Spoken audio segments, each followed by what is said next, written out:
Hello and Namaskar, you are watching the News Point. I'm Shubham. India is talking about Ladakh again, not because of its mountains, not because of its tourism, but because of the violence, protest and the arrest of Sonam Wangchuk. Yes, Sonam Wangchuk, the climate activist, the innovator, the man whose life partly inspired Three Idiots. So what happened in Ladakh? Why is he suddenly behind bars under one of India's toughest laws? And what does this mean for the future of Ladakh?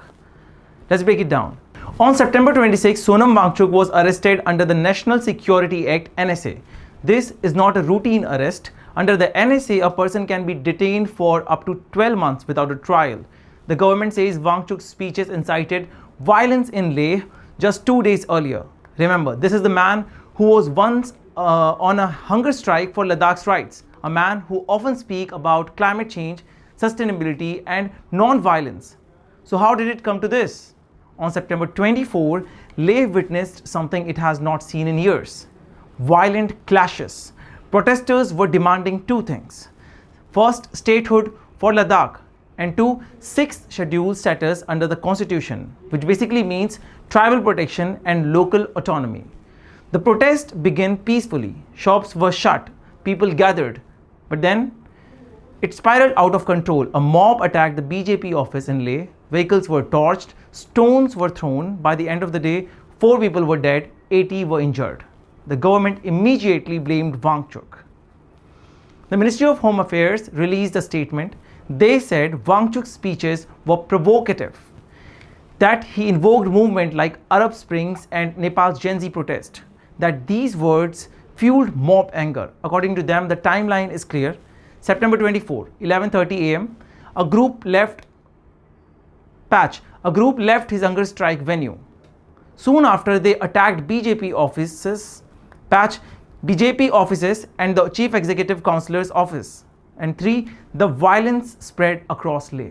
The government also pointed out something else. They said they were already in talks with the Ladakh groups, like the Leh Apex Body and the Kargil Democratic Alliance. They claimed these talks had already delivered.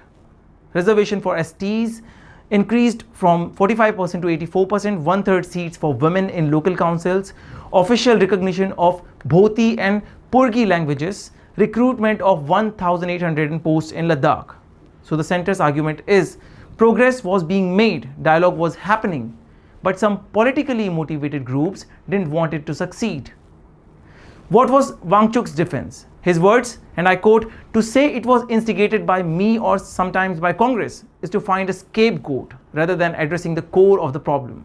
He insists the real issue is Ladakh's frustration, that people feel politically voiceless since 2019, that both Buddhists in Leh and Muslims in Kargil want the same thing. That is real autonomy. Wangchuk ended his hunger strike after the violence, but he said something interesting, that wisdom, not clever politics, is needed right now. And then came another move. Internet was snapped in Leh. No WhatsApp, no Instagram, no X, formerly known as Twitter. Authorities said this was to control rumors and unrest, but critics say it's the same old playbook. Cut the internet, control the narrative. If that was not enough, the government also went after Wangchuk's NGO, SecMol, SECMOL. It cancelled the group's FCRA license, meaning it cannot receive foreign funds. What's the official reason? Violation of the law. But Wangchuk says this is a mistake, that SecMol never got foreign donations, only payments for services from UN and European groups, and that taxes were paid on all transactions. Let's zoom out. In 2019, Ladakh celebrated when Article 370 was scrapped and it became a union territory. But fast forward to 2025, people are now demanding statehood. Why this change?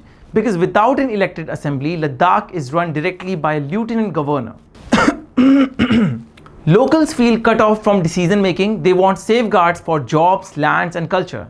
And that's why even two very different groups, Buddhist majority Leh and Muslim majority Kargil, are on the same side today. So here's where we are. A popular activist arrested, internet suspended, clashes leaving 4 dead. A region once seen as peaceful, now simmering with anger. The big question is, did the government overreact by jailing Wangchuk under the NSA, or was this necessary to prevent more violence? And most importantly, will arresting one man solve Ladakh's problem? Because history shows when frustrations pile up, silencing voices doesn't end movements, it often fuels them. Thank you for watching. Until next time.